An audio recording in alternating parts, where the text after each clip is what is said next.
আবারও চলে আসলাম নতুন একটি ভিডিও নিয়ে। আমাদের পড়া শেষ পর্যায়ে, তবু তো থেমে থাকলে হবে না। আমি ব্যাকরণ থেকে তোমাদের একটি মক টেস্ট অর্থাৎ রিভিশন হিসেবে মাত্র 30টি মতো প্রশ্ন নিয়ে আলোচনা করব, যে প্রশ্নগুলো না দেখলেই নয়। এই প্রশ্নগুলো খুবই ভয়ঙ্কর মাত্রায় গুরুত্বপূর্ণ, তাই তোমরা ভিডিওটি প্রথম থেকে শেষ পর্যন্ত দেখো। ব্যাকরণের 30টি প্রশ্ন নিয়ে, গুরুত্বপূর্ণ প্রশ্ন নিয়ে আমি আলোচনা করব। প্রথম প্রশ্ন দেখো, নির্দেশক বাক্যের একটি উদাহরণ দাও। যে রাম 10ম শ্রেণীতে পড়ে। দেখো 2, শব্দ বিভক্তির একটি উদাহরণ দাও। কি হবে? রামকে ভাত দাও। এখানে রামকে শব্দ বিভক্তির উদাহরণ। তারপর দেখা হচ্ছে প্রযোজ্য কর্তা কাকে বলে? যে কর্তা অন্যের প্রেরণায় ক্রিয়া সম্পাদন করে তখন তাকে প্রযোজ্য কর্তা বলে। উদাহরণ, স্যার আমাকে ব্যাকরণ করান। তাহলে আমাকে হয়ে গেল প্রযোজ্য কর্তা। নিম্নলিখিত শব্দটির কারক ও বিভক্তি নির্ণয় করো। কহদাসে লঙ্কার কুশল, এখানে কুশলের তরে আন্ডারলাইন করা আছে, তাহলে এটা হবে কর্ম কারক।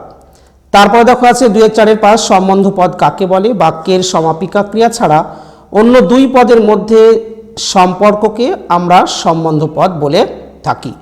পরে দেখো আছে গৌর অঙ্গ যাহার, ব্যাসবাক্যটি সমাসবদ্ধ করে সমাসের নাম লেখো।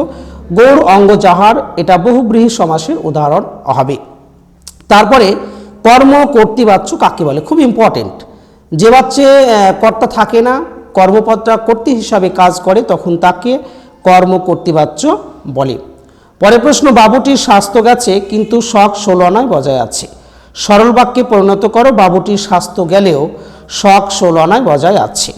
পরে প্রশ্ন, আর কোনো ভয় নেই, প্রশ্নবোধক বাক্যে পরিবর্তন করো। আর কি কোনো ভয় আছে? শেষে কিন্তু কোশ্চেন মার্ক দেবে। পরে প্রশ্ন, বুড়ো মানুষের কথাটা শোনো, কর্মবাচ্যে পরিণত করো। তোমার দ্বারা বুড়ো মানুষের কথাটা শোনা হোক। পরে প্রশ্ন দেখো আছে বিভক্তি ও অনুসর্গের একটি পার্থক্য লেখো।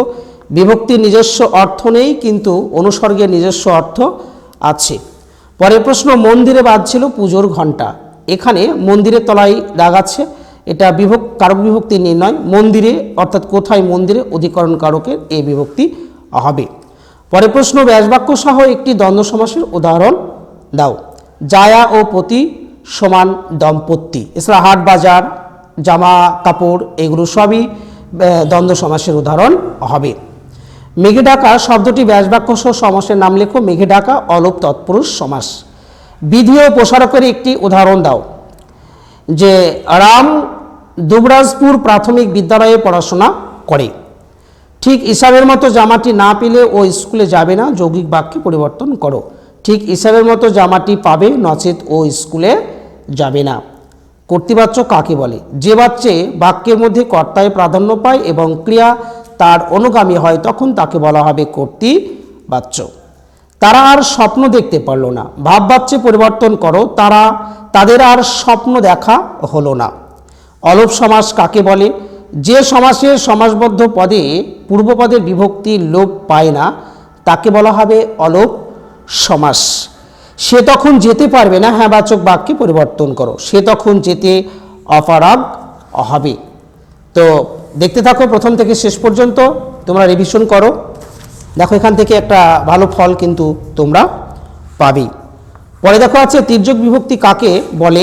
এটা খুব গুরুত্বপূর্ণ প্রশ্ন। যে বিভক্তি সব কারকেই প্রযুক্ত হয় বা ব্যবহার করা হয়, তখন তাকে তির্যক বিভক্তি বলা হবে। পরে প্রশ্ন, সম্বন্ধ পদ কারক নয় কেন? বাক্যের সমাপিকা ক্রিয়ার সঙ্গে সম্বন্ধ পদের কোনো প্রত্যক্ষ সম্পর্ক থাকে না, তাই সম্বন্ধ পদকে আমরা কারক বলি না। একটি অব্যয়ীভাব সমাসের উদাহরণ দাও। আপাত মস্তক, পা থেকে মাথা পর্যন্ত, বা আজন্ম, তারপরে দুর্ভিক্ষ, ভিক্ষার অভাব, এগুলো সবই অব্যয়ীভাব সমাসের উদাহরণ হবে। পরে প্রশ্ন, নিরপেক্ষ কর্তার উদাহরণ দাও। সূর্য উঠলে কুয়াশা দূর হয়। এখানে সূর্য হলো নিরপেক্ষ কর্তা। নিরপেক্ষ কর্তা কাকে বলে? অসমাপিকা ক্রিয়ার কর্তাকে আমরা নিরপেক্ষ কর্তা বলে থাকি। নিম্নলিখিত শব্দটির কারক ও বিভক্তি নির্ণয় করো। পৃথিবী হয়তো বেঁচে আছে। পৃথিবী কে আছে? পৃথিবী কর্তৃকারকের শূন্য বিভক্তি। উদ্দেশ্য বিধিও অংশ চিহ্নিত করো। ওরা ভয়ে কাঠ হয়ে গেল। এখানে উদ্দেশ্য হচ্ছে ওরা, আর বাকি যে অংশটুকু আছে ভয়ে কাঠ হয়ে গেল। বিধি ও পদ। সূর্য পশ্চিম দিকে উদিত হয়, খুব ইম্পর্টেন্ট প্রশ্ন।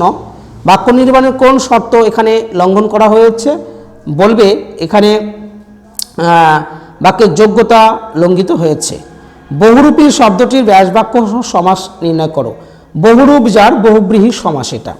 কলম তাদের কাছে আজ অস্পৃশ্য, জটিল বাক্যে পরিবর্তন করো। আজ তাদের কাছে যা অস্পৃশ্য তা কলম। পরের প্রশ্ন, নদীর ধারে তার জন্ম হইয়াছে, কর্তৃবাচ্যে পরিবর্তন করো, নদীর ধারে সে জন্মিয়াছে। তো দেখো বন্ধুরা, যে আমরা ব্যাকরণ থেকে গুরুত্বপূর্ণ শেষ মুহূর্তে 30টি প্রশ্ন নিয়ে আলোচনা করলাম।